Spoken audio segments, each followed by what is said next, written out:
Surabaya Mengaji. Yuk, dukung dakwah Surabaya Mengaji. Salurkan harta terbaik Anda untuk operasional dakwah.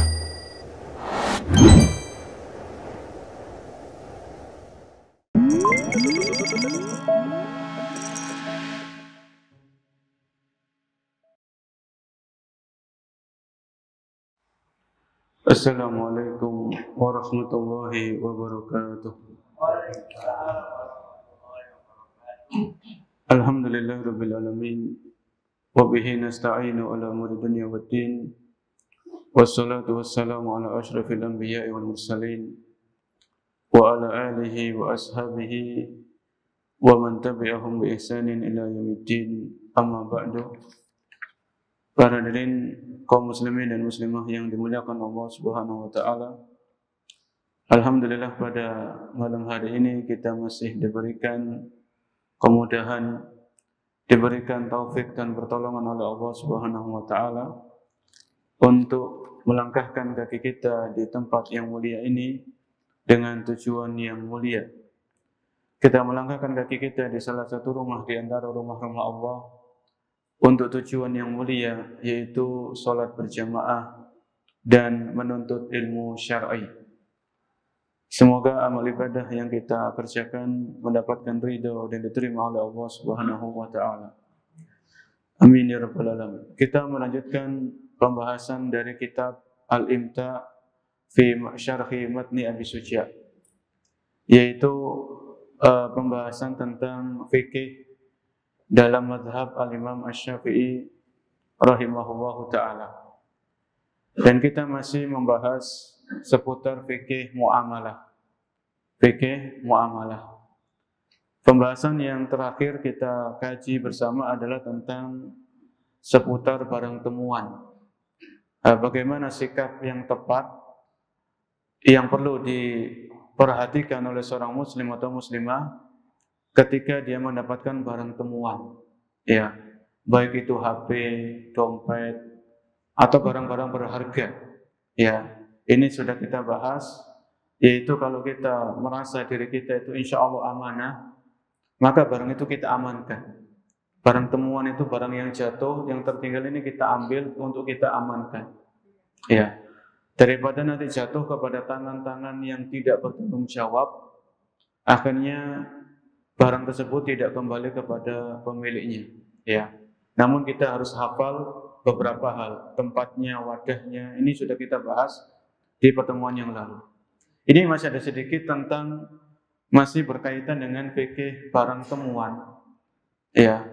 Sebelum kita masuk kepada pembahasan tentang wadiah atau titipan, disebutkan di halaman 280 dari buku ini, Faslun al-Laqit, yaitu menemukan anak hilang. Nah, kalau kemarin kan barang, ini anak, jadi menungso ini yang hilang. Ya kan bisa jadi sekarang naudzubillah ya, sekarang kita berlindung kepada Allah Subhanahu wa taala. Apa namanya, zina itu tersebar. Ada pasangan remaja yang hamil di luar nikah. Kemudian setelah hamil anaknya dibuang. Nah, kalau kita selaku orang manusia muslim, kita nemukan bayi ini, apa yang harus kita lakukan? Apakah kita tinggalkan? Apakah kita cuek? Apakah kita tolongi? Ini kan perlu diperhatikan dalam hal ini. Ya, makanya di sini disebutkan oleh para ulama. Apa kata beliau? Wa idza wujida laqitun biqari'atit tariq fa akhduhu wa tarbiyatuhu wa kafa'atuhu wajibatun 'alal kifayah. Kata Imam Abu Suja di sini beliau mengatakan, kalau didapatkan di tengah-tengah jalan, ya, ada bayi yang dibuang misalnya, kalau bahasa kita kan bayi dibuang, ya, atau ada anak hilang, ya, anak hilang. Apa kata fa'akhduhu wa tarbiyatuhu wa kafalatuhu wajibatun 'alal kifayah. Maka orang yang menemukan bayi tersebut itu hendaknya mengambil, menolong, ya, merawat, ya, itu hukumnya wajibatun 'alal kifayah, ya, wajibatun alal kifayah, yaitu hukumnya fardu kifayah. Jadi bukan hanya sekedar anjuran atau sunnah, tapi kata Abu Suja itu hukumnya fardu kifayah. Ya. Coba kita bayangkan ya, kalau ada naudzubillah bayi dibuang, kemudian nggak ada yang nolong, bayi ini apa? Mati kan? Mati, nggak ketolong. Maka di sini kata Abu Suja itu fardu kifayah. Jadi kalau nggak ada yang nolong, semua muslim itu terkena dosanya. Ya, semua muslim terkena dosanya. Kenapa? Kok nggak ada yang nolong? Ya, kecuali kalau memang nggak ada yang tahu. Nggak ada yang tahu. Kalau ada yang tahu kemudian dibiarkan ini loh, dia terkena dosa. Kalau sampai bayi itu mati. Ya, ini beliau mengatakan wajibatun alal kifayin, hukumnya fardu kifayah. Fardu kifayah di atas sunnah ya. Jadi kalau kita bahas itu fardu ain, ini nomor 1, ini paling harus diutamakan, dikedepankan fardu ain. Kemudian fardu kifayah, baru amalan-amalan yang hukumnya sunnah atau anjuran. Ya. Kemudian wala yuqarru illa fi yadi aminin. Ya. Dan hendaknya anak itu tidaklah diambil kecuali oleh orang-orang yang amanah. Ya, orang-orang yang amanah. Jadi kalau bayi ini ya diambil sama orang-orang yang naudzubillah pelaku maksiat, orang-orang yang jahat, ya nanti bisa dijual, bisa ini, bisa itu macam-macam. Ya, maka kalau seorang muslim itu dia memiliki sifat amanah, sifat peduli, sifat sosial, maka kalau di negeri kita biasanya kalau ada bayi, kita nemukan bayi kan biasanya dibawa ke kantor polisi ya. Minimal kita bawa ke kantor polisi. Ini saya nemu bayi begini. Sama polisi, pihak kepolisian mungkin nanti diurus. Ya. Tapi kalau di zaman itu, di zaman para salaf, itu diambil bayi ini, kemudian dibesarkan dan dirawat. Ya.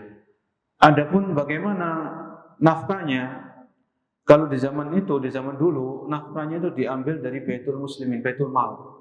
Ya, sebagaimana pernah di zaman Umar radhiyallahu anhu, ada seorang itu nemu anak hilang zaman Umar. Ya. Maka orang yang menemukan ini kata Umar, engkau rawat anak ini dan biayanya diambil dari kas negara. Kalau bahasa kita Baitul Mal itu kas negara. Ya. Ya, ini perlu diperhatikan. Kemudian fa in wujida ma'ahu malun anfaqa alaihi al-hakimu minhu.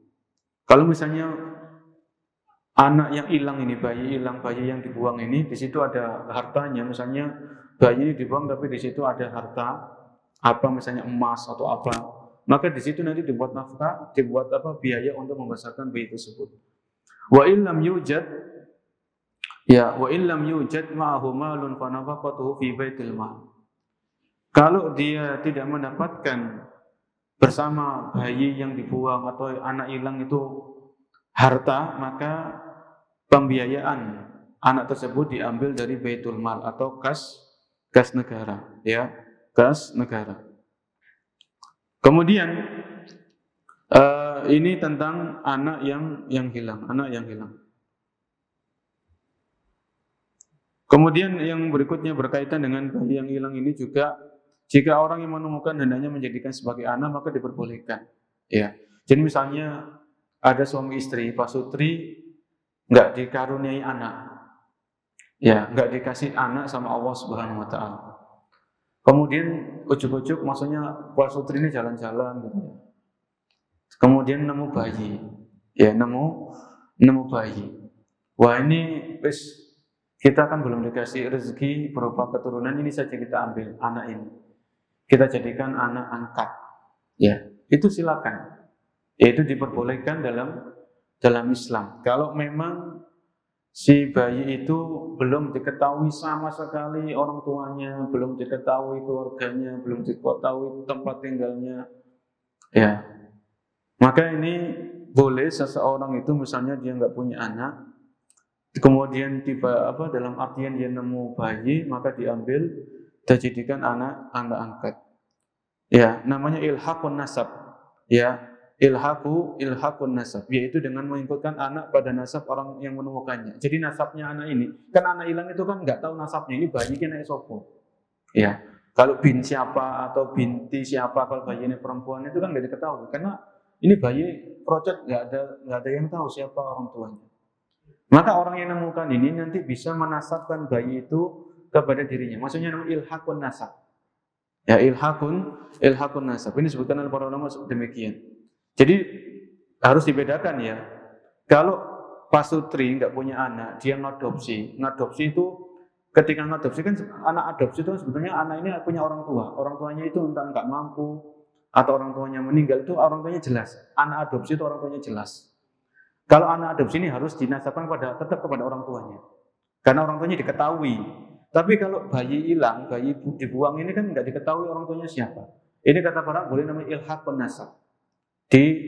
Ditempelkan nasabnya kepada yang menemukan tadi. Ya, ini sekilas masih berkaitan dengan luqata atau barang temuan. Barang temuan ini bisa barang benda-benda berharga atau bisa bayi atau yang semisalnya.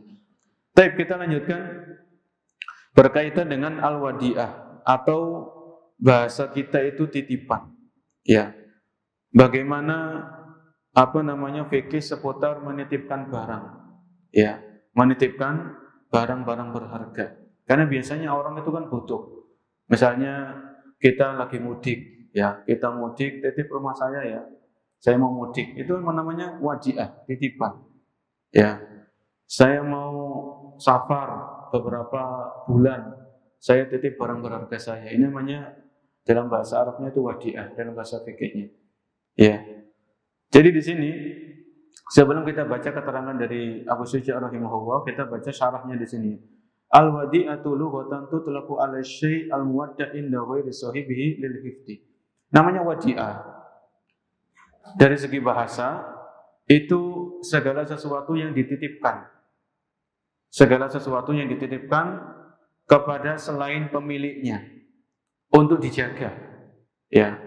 Segala sesuatu yang dititipkan kepada selain pemiliknya, pemilik barang tersebut untuk supaya dijaga. Ya, supaya dijaga. Kemudian ini dari segi bahasa wadi'ah itu segala sesuatu yang dititipkan kepada yang bukan pemiliknya untuk dijaga. Kemudian dari segi syar'i, dari segi istilah, ya, al-aqdul muqtadu lil istighfadi awil ainil mustahfadu. Dari segi istilah, wadi'ah ini adalah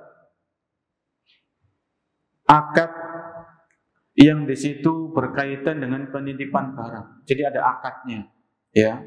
Ada akad yang di situ berkaitan dengan lil istifadi awil ainil mustahfadu. Akad yang mengharuskan adanya penitipan. Jadi ada yang menitipkan, ada yang dititipi. Ini namanya wadi'ah dari segi istilah.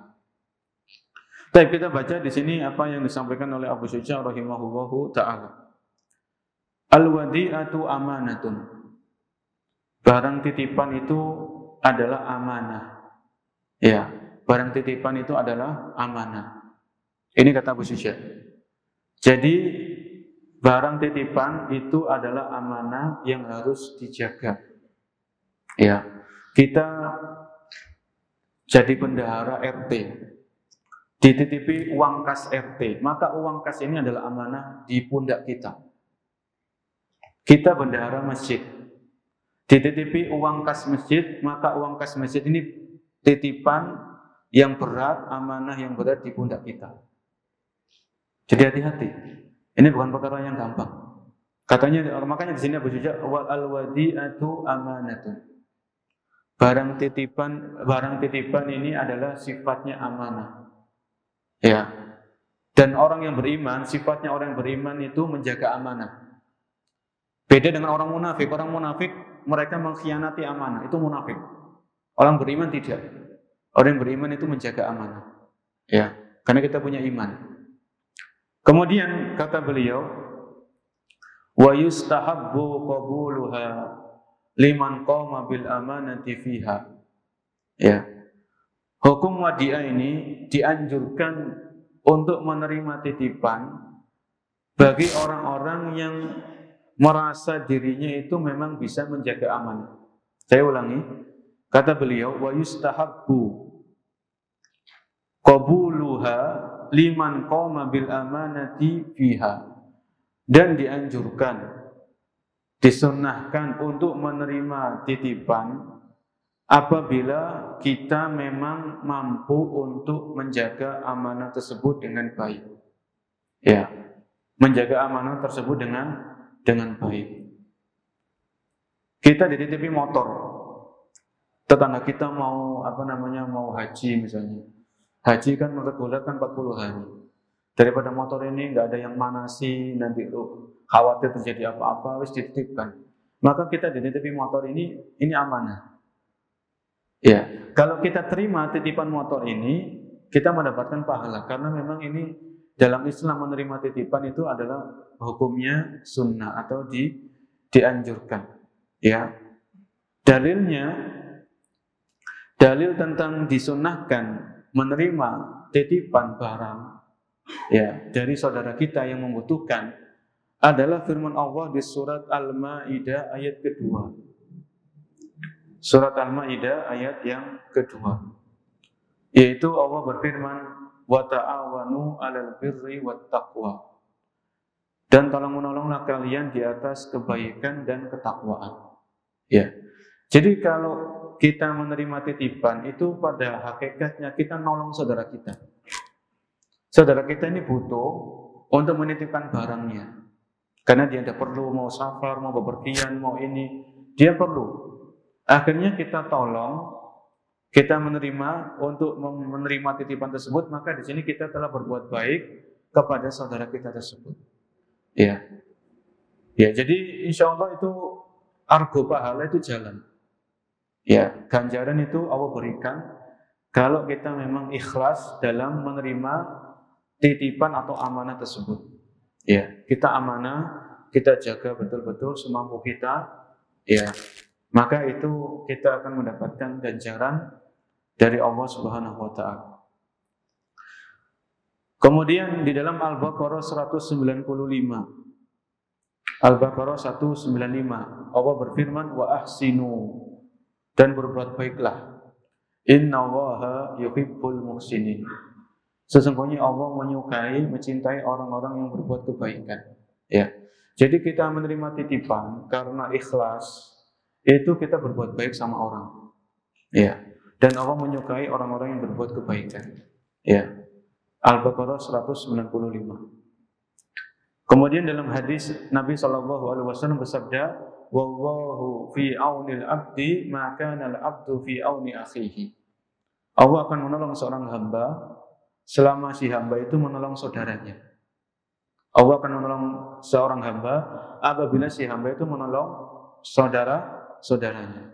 Jadi kita menerima titipan ini, kita nolong saudara kita, dia butuh. Ya, maka kita terima barang tersebut, kita jaga, maka Allah akan menolong kita karena kita menolong saudara kita. Ya, ini tentang beberapa landasan atau dalil tentang disyariatkannya, dianjurkan, disunahkan untuk menerima titipan, ya, menerima titipan. Kemudian kata beliau di sini, wala yatmanu illa bitta'addi, wala yatmanu illa bitta'addi.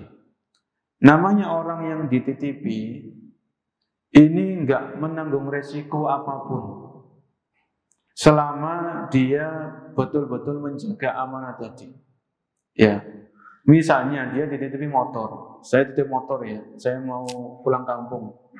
Ya, motor ini betul-betul dijaga, dimasukkan ke dalam rumah, bahkan dikunci ganda misalnya.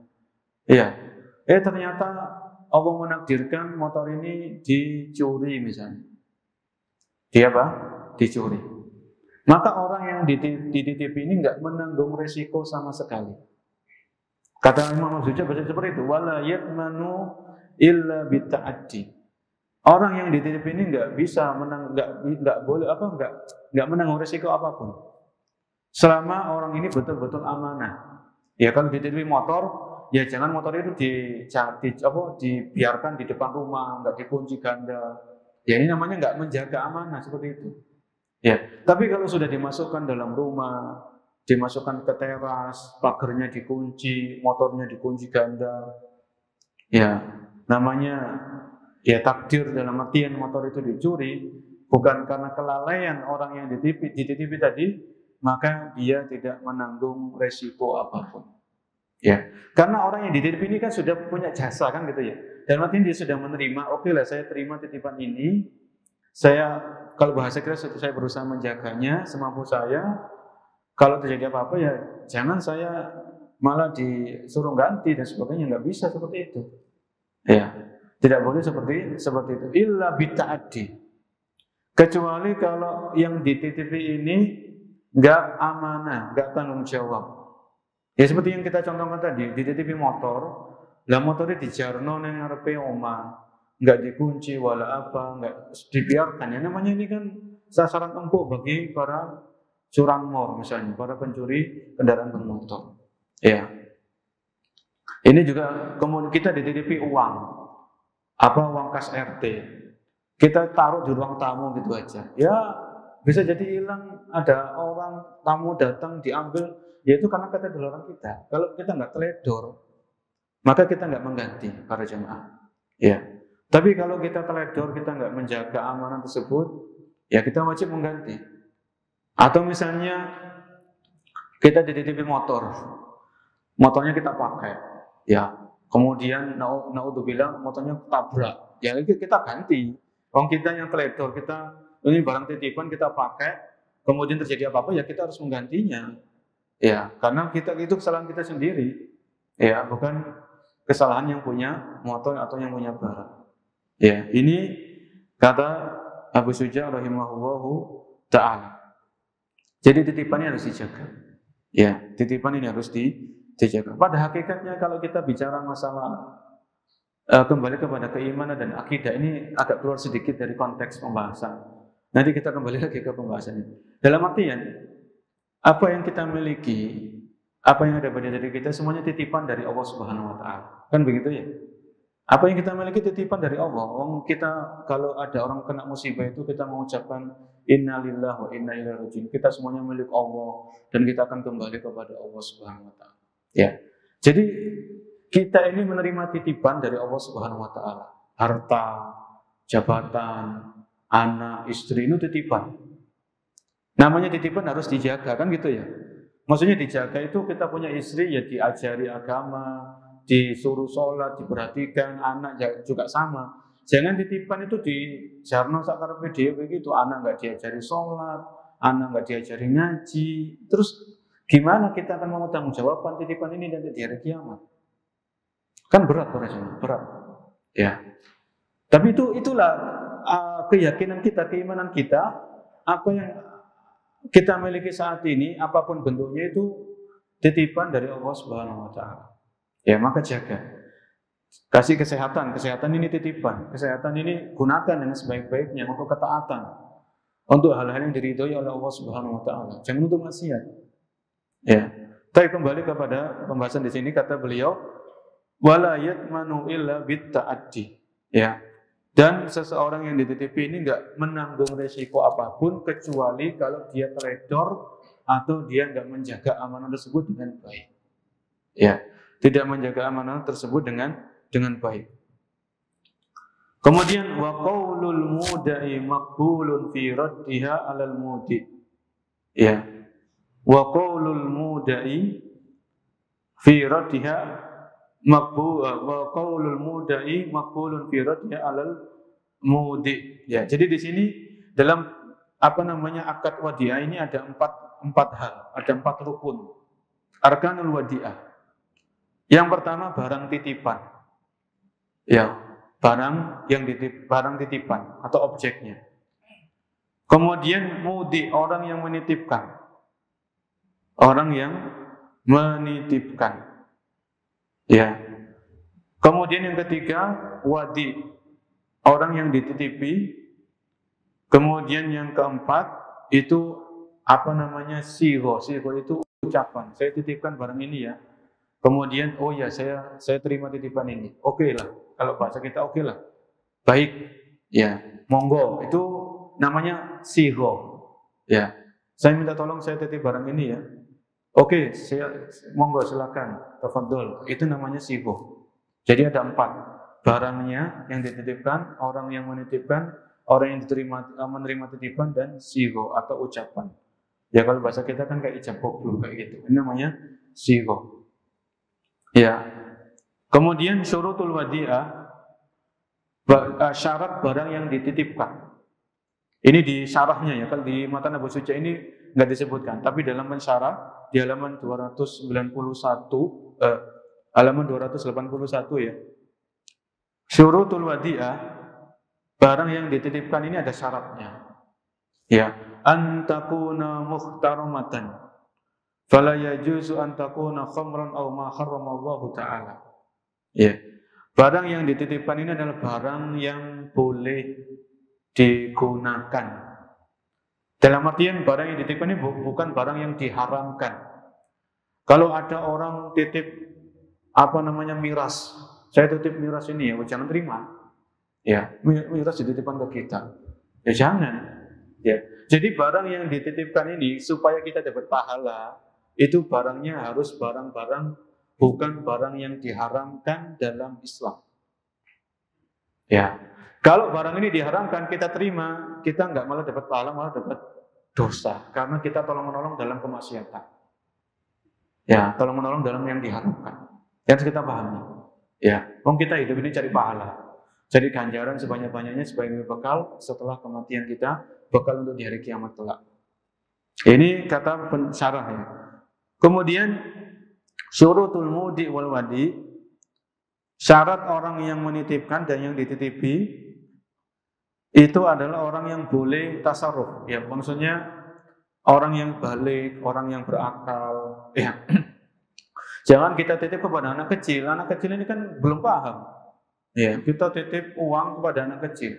Ya, anak kecil ini kalau terjadi apa-apa ya jangan disalahkan anak kecilnya. Memang anak kecil kan kadang belum terlalu paham. Ya. Jadi itlaqul tasarruf, boleh kita menitipkan barang ini atau yang menerima ini orang yang memang itu sudah paham, balik, berakal dan lain sebagainya. Ya, ini supaya menjaga supaya barang ini terjaga amanahnya, tidak disia-siakan. Ya, tidak disia-siakan. Kemudian wa qaulul muda ini wa qaulul muda'i maqbulun fi raddiha 'alal mudi. Dan ucapan orang yang dititipi ini diterima ketika pengembalian alal mudi. Misalnya, kita menitipkan sertifikat rumah atau menitipkan motor kepada seseorang. Ya. Kemudian orang tersebut sudah mengembalikan titipan tersebut kepada kita. Ya. Kemudian kita, enggak, kapan sampai kembalikan? Saya enggak merasa sampai mengembalikan. Ya, jadi seolah-olah yang menitipkan ini justru malah mengingkari. Ya, maka yang diterima di sini adalah orang yang dititipi tadi. Perkataannya itu yang diutamakan. Wa qaulul mudi maqbulun fi raddiha 'alal muda. Kalau yang dititipi ini betul-betul sudah mengembalikan amanahnya, menjaga dan mengembalikan, ternyata orang yang menitipi malah mengingkari, maka ini yang diterima kalau di pengadilan ya, pengadilan yang syar'i itu adalah perkataan orang yang dititipi tadi dengan sumpahnya. Maksudnya dia harus bersumpah. Saya bersumpah bahwa saya telah mengembalikan barang titipan tersebut. Iya. Saya bersumpah demi Allah misalnya. Ya, kalau kita bersumpah kan harus dengan nama Allah Subhanahu wa taala. Saya bersumpah bahwa saya telah mengembalikan barang titipan tersebut. Ya. Baru nanti hakim itu memutuskan kebenaran itu ada di pihak yang dititipi tadi. Ya, karena biasanya masalah muamalah itu kan ada gesekan, ada cekcok, itu biasa karena sifatnya manusia itu tamak, rakus, ada yang khianat, itu sifatnya manusia seperti itu. Ya, maka di sini masalah fikih itu biasanya larinya ke pengadilan agama atau mahkamah syariah. Ya. Kemudian di sini beliau mengatakan, Abu Suja rahimahullah mengatakan, wa alaihi an yahfaduha fi hirzin misliha. Wajib bagi yang dititipi ini untuk menjaga barang tersebut di tempat yang cocok dengannya. Kalau dititipi uang, ya taruh di lemari, dikunci, atau taruh di berangkas. Kalau dititipi uang ya, dititipi uang, perhiasan, maka taruh di tempat yang menurut kita itu aman sebagai bentuk ikhtiar, sebagai bentuk usaha. Ya, jangan disia-siakan amanah ini. Kalau dititipi sertifikat, ya sama sertifikat barang berharga, maka taruh di tempat yang menurut kita itu aman. Ya, menurut kita itu aman. Ini kata beliau, wa alaihi an yahfaduha fi hirzin misliha. Ya, hendaknya orang yang dititipi tadi itu menjaga barang tersebut di hirz. Hirz itu maksudnya kayak tempat yang memang cocok untuk barang tadi.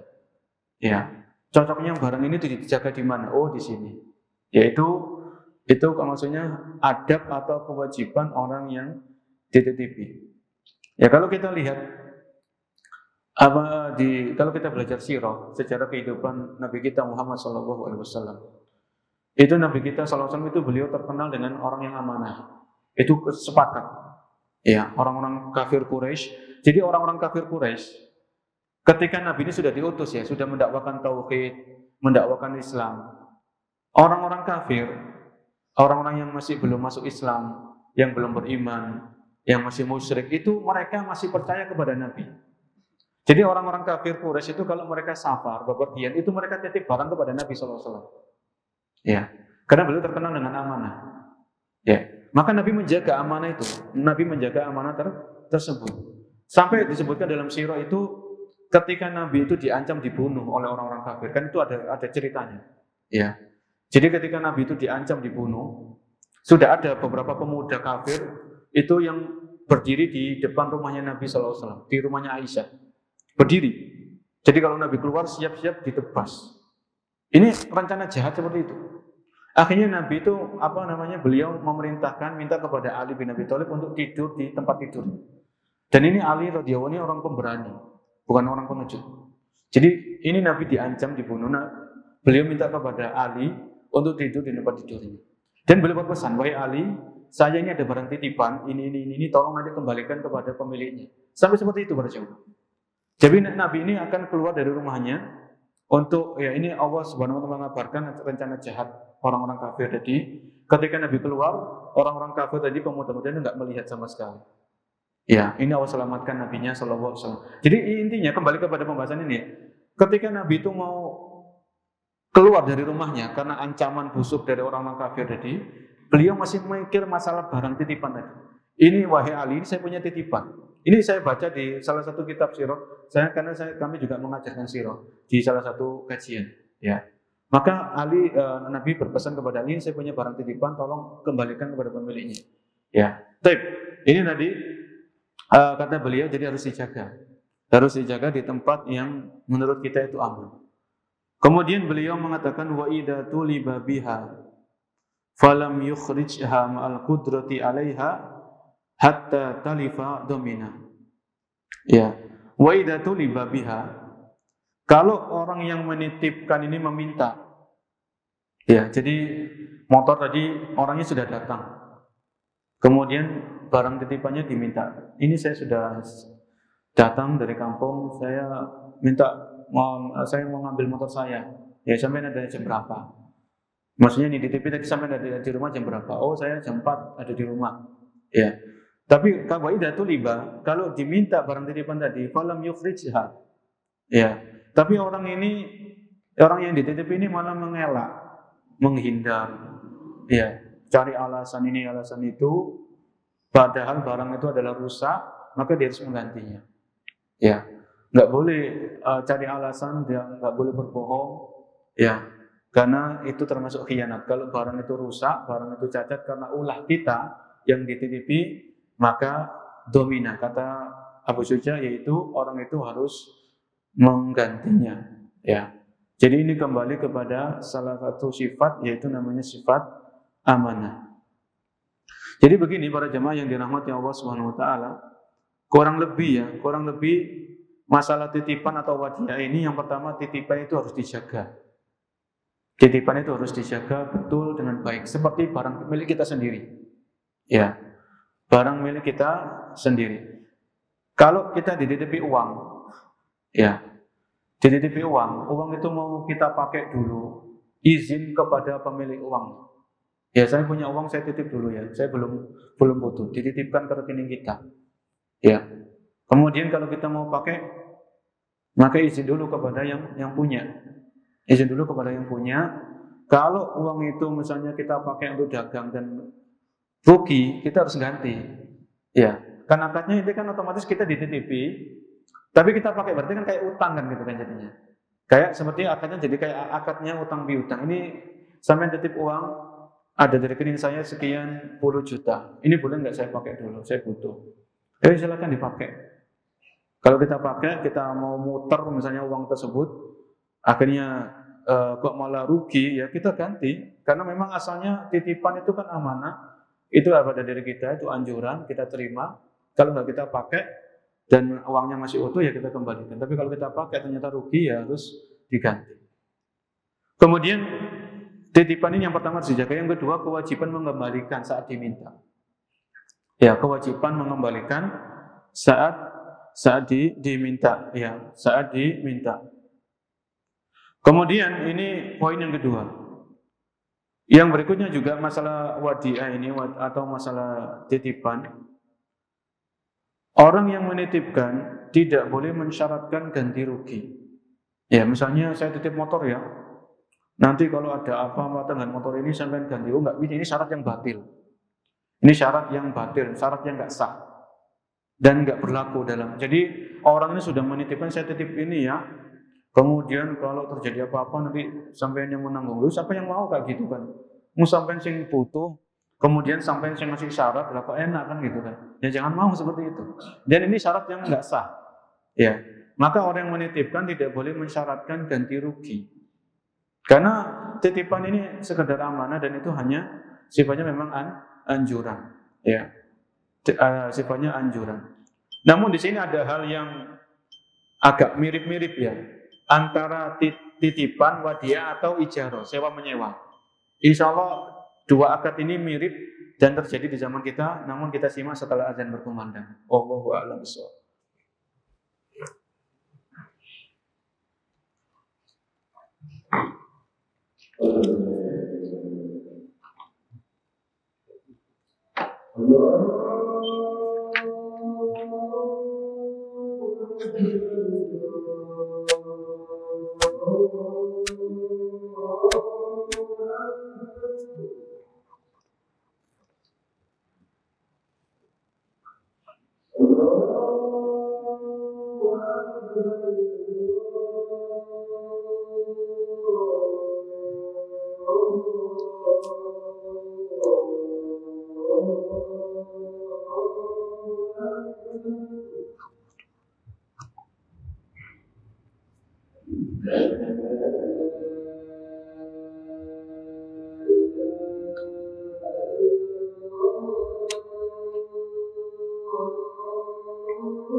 Baik, kita sebutkan tadi bahwasanya wadi'ah itu sebetulnya amanah dan titip menitip ini aslinya sifatnya itu sosial.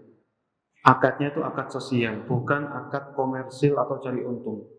Ini kata para ulama. Jadi para ulama mengatakan akad wadi'ah ini pada hakikatnya adalah akad yang sifatnya sosial, yaitu tolong menolong, murni. Ya. Tidak ada di situ, bukan akad komersil atau untuk cari untung. Oleh karenanya kalau ada akad wadi'ah yang di situ ada biaya, ini para ulama berbeda pendapat. Ini bukan wadi'ah tapi sewa menyewa. Contohnya begini. Kita jalan-jalan ke mall, kita titip helm. Kan ada jasa penitipan helm. Namanya titipan. Bayar atau enggak? Bayar. Siapa sendiri bayar? Ini namanya ini kalau kata seperti ulama di mazhab Hambali, ini bukan ini bukan akad bukan akad penitipan, tapi akad sewa menyewa. Ya, karena kita maksudnya nyewa orang tadi supaya jaga helm kita atau nyewa tempat tadi, karena orang yang buka jasa penitipan helm itu kan butuh sewa tempat juga kan, dia bayar ke pihak mallnya, pengelolanya. Maka di sini ini di antara ulama ada yang mengatakan ini tetap akad wadi'ah, ada yang mengatakan ini lebih dekat kepada akad sewa menyewa. Ya, karena akad wadi'ah itu pada asalnya itu enggak ada cari untung, enggak ada komersil, enggak ada. Ya, tapi kalau misalnya kita dititipi motor, pada asalnya kita enggak mengharapkan imbalan. Kita menerima titipan itu karena Allah ikhlas, tapi ketika motor itu diambil kita dikasih uang, ya sudah. Ini namanya untuk hadiah saja. Ya itu kita terima. Karena memang kita nggak berharap dan kita nggak minta, tapi kita dikasih. Ya, kita dikasih. Kemudian misalnya di kota-kota itu kan penitipan mobil kan ya. Jadi orang punya mobil tapi nggak punya garasi. Daripada diparkir di depan rumah orang, nanti menzolimi orang tersebut kan gitu.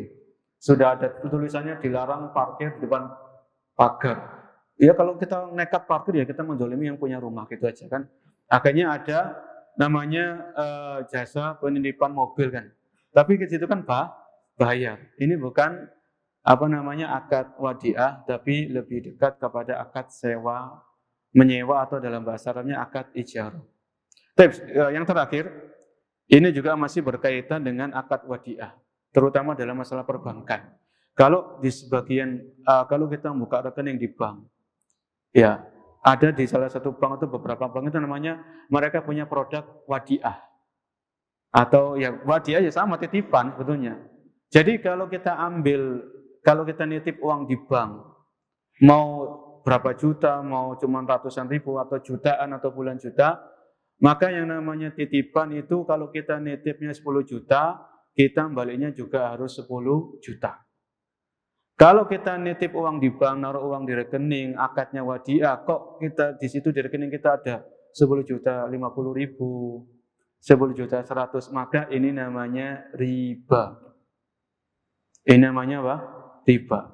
Jadi kalau ini yang saya baca di salah satu referensi ya, kalau kita nitip uang di bank, akadnya wadi'ah, sama uang itu kan nggak dibiarkan gitu aja sama bank kan, pasti diputar kan gitu ya, digunakan ini itu dan sebagainya. Makanya sebagian itu mungkin ada ngasih tambahan, maka jangan diterima. Kalau memang kita niatnya itu cuma titip di bank, ya walaupun kalau kita disimpan di rumah insya Allah juga aman, tapi mungkin ada pengen keamanan yang lebih, kita titip di bank, maka jangan menerima kelebihan. Titip 100 juta, baliknya juga kita nariknya juga 100 juta. Kelebihannya jangan diambil. Ya, ini juga harus diperhatikan. Karena ini berkaitan dengan halal dan haram, ya.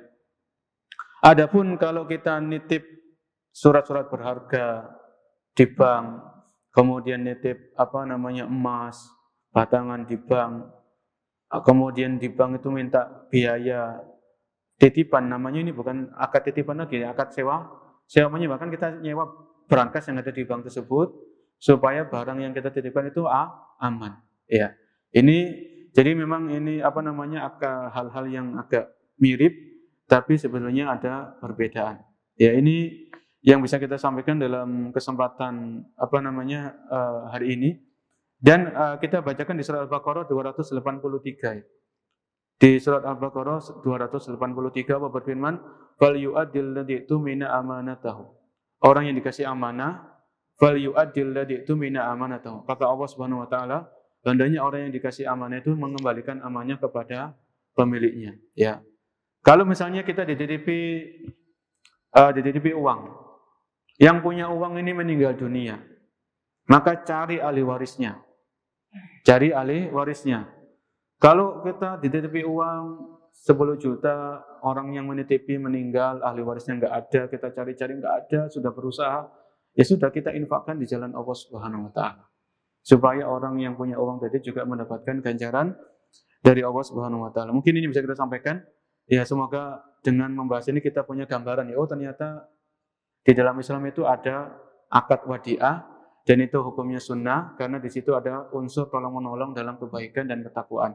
Insya Allah di pertemuan yang akan datang, kita akan memulai sedikit membahas tentang kitab waris atau al-faraid. Jadi tentang bab waris dan wasiat. Ya, tapi nggak kita bahas secara detail, karena kalau masalah waris ini perlu lama, ya. Jadi mungkin kita sebutkan inti-intinya saja. Insya Allah di pertemuan yang akan datang kita mulai memasuki pembahasan tentang waris dan wasiat. Kurang lebihnya saya mohon maaf, kita akhiri. Subhanakallahumma wa bihamdika asyhadu an la ilaha illa anta astaghfiruka wa atubu ilaik. Assalamualaikum warahmatullahi wabarakatuh.